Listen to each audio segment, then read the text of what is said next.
विस्तृत रूप से अब जानकारी दी जाएगी इस सवाल के जवाब के तौर पर। तो अब देखना होगा क्या कुछ इस मामले में होता है। फिलहाल अभी तो फाइल वापस हो गई है और कई क्वायरीज और ऑब्जेक्शंस के साथ इस फाइल को वापस किया गया है।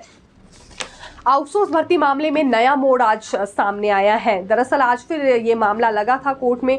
राज्य सरकार की ओर से एक याचिका दायर की गई है जिसमें आउटसोर्स भर्ती से स्टे हटाने की मांग उठाई गई थी, यानी कि जो स्टे लगा है भर्तियों पर वो स्टे हटा दिया जाए ताकि आने वाले समय में आउटसोर्स भर्तियां हो सके।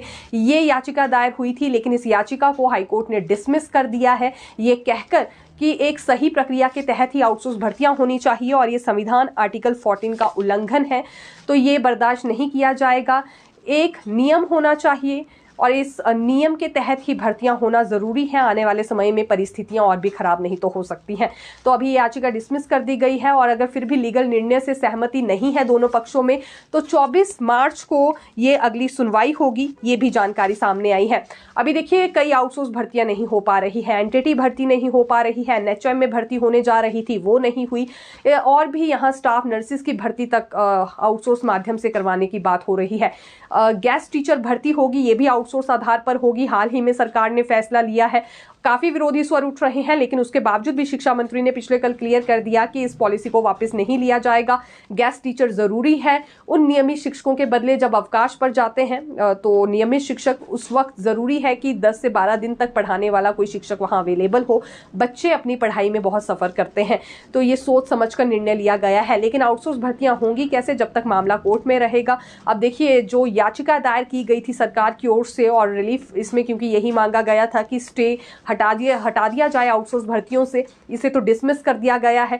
तो अभी तब तक आउटसोर्स भर्तियां नहीं हो पाएंगी जब तक ये मामला कोर्ट में रहेगा।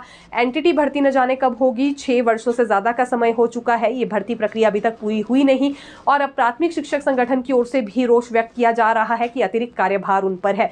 जेबीटीज को ही प्री प्राइमरी कक्षाओं को पढ़ाना पड़ रहा है। प्री प्राइमरी कक्षाएं शुरू तो कर दी गई, लेकिन अभी तक टीचर्स अवेलेबल नहीं है। जेबीटीज पर कार्यभार है और जेबीटी के भी बहुत सारे पद रिक्त चल रहे हैं। तो ऐसे में परिस्थितियां स्कूलों में ठीक नहीं है और बच्चों की पढ़ाई वैसे भी प्रभावित हो ही रही है, ये शिक्षकों का कहना है। और दूसरी ओर आउटसोर्स भर्ती को लेकर जो अभी मामला है कोर्ट में, उस पर भी कुछ कहना काफी मुश्किल है, क्योंकि अब 24 मार्च की इसमें भी देखिए अगली डेट दी गई है और अगर इस निर्णय से सहमत दोनों पक्ष नहीं होते हैं, सरकार का रुख अब क्या रहता है ये जानना काफी ज्यादा रोचक रहने वाला है।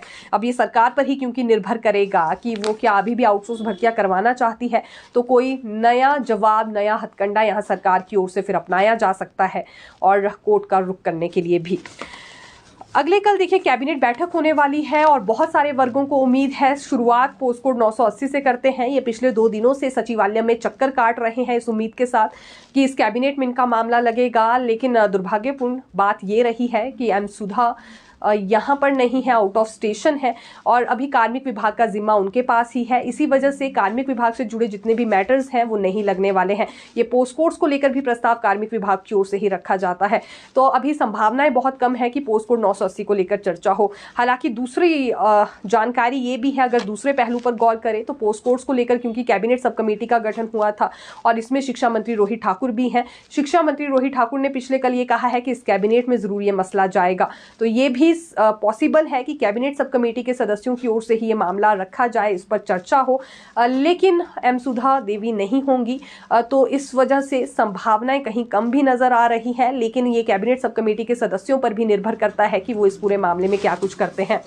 तो पोस्ट कोड 980 के अभ्यर्थी